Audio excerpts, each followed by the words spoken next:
नमस्कार, दिव्य योग आसन की तरफ से आपका हार्दिक स्वागत है। आज किन्नरी प्रयोग की चर्चा करेंगे। इनकी खासियत ये है कि अगर इसे विशेष विधि से किया जाए, तो हर तरह की मनोकामना, हर तरह की इच्छा पूर्ण होती है। इंसान जब तक गृहस्थ जीवन में रहेगा, वो मनोकामनाएँ, इच्छाएँ करता रहेगा, उसकी पूर्ति के लिए प्रयत्न करता रहेगा। जिनके मन से इच्छाएँ, मनोकामनाएँ खत्म हो जाती हैं, वो तो सन्यासी माने जाते हैं। लेकिन एक इंसान गृहस्थ जीवन में है, तो उसकी मनोकामना, उसकी इच्छाएँ तो पल-पल आती रहेंगी, कम होती रहेंगी, बढ़ती रहेंगी, ये तो स्वाभाविक है। तो इच्छाओं को पूरी करने के लिए वो इंसान बहुत मेहनत करता है। कभी-कभी इच्छाएँ पूरी नहीं होती, कभी-कभी इच्छाएँ ऐसी होती हैं कि जो इम्पॉसिबल जैसी हो जाती हैं।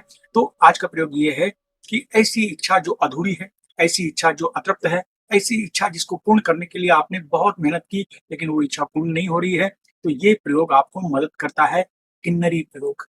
करना क्या होता है, पीपल का एक पत्ता लेते हैं, सूर्यास्त के पहले-पहले, चाहे नीचे गिरा हुआ पत्ता हो या पेड़ से एक पत्ता आप तोड़ लें।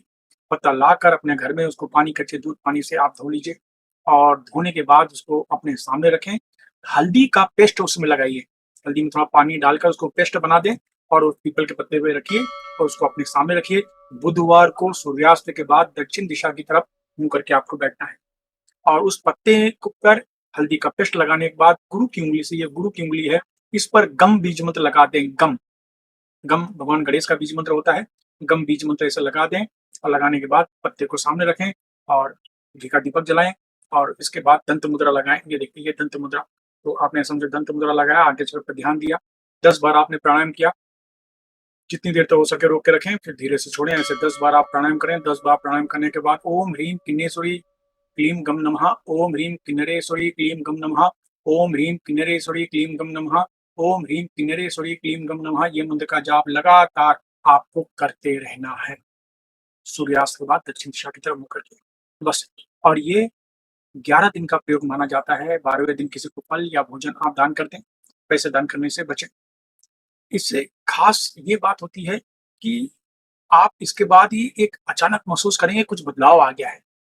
उसके बाद जो पत्ता है, पीपल का पत्ता है, इसको आप अपनी कोई नोटबुक, कोई कॉपी, कोई किताब में आप एक उस पत्ते को अंदर रख लीजिए और घर के मंदिर में उस कॉपी किताब को आप अपने रख लीजिए। कम से कम 21 दिन रखना होता है। 21 दिन के बाद पानी में विसर्जित कर देना होता है। आपको ऐसा लगेगा कि 7 से 21 दिन के अंदर आपकी जो इच्छा है, तमन्नाएँ हैं, पूरी होने की दिशा में 100% आपको लाभ महसूस होगा। कौन कर सकता है? 18 वर्ष के ऊपर स्त्री पुरुष कोई भी कर सकता है, पति-पत्नी करेंगे बेनिफिट ज़्यादा मिलेगा। मैंने हमेशा कहा है, पति-पत्नी को मिलकर ही करना चाहिए और धूम्रपान, मद्यपान, मांसाहार का सेवन न करें, ब्रह्मचर्य का पालन करें और देखिए इसके चमत्कारिक अनुभव, है ना?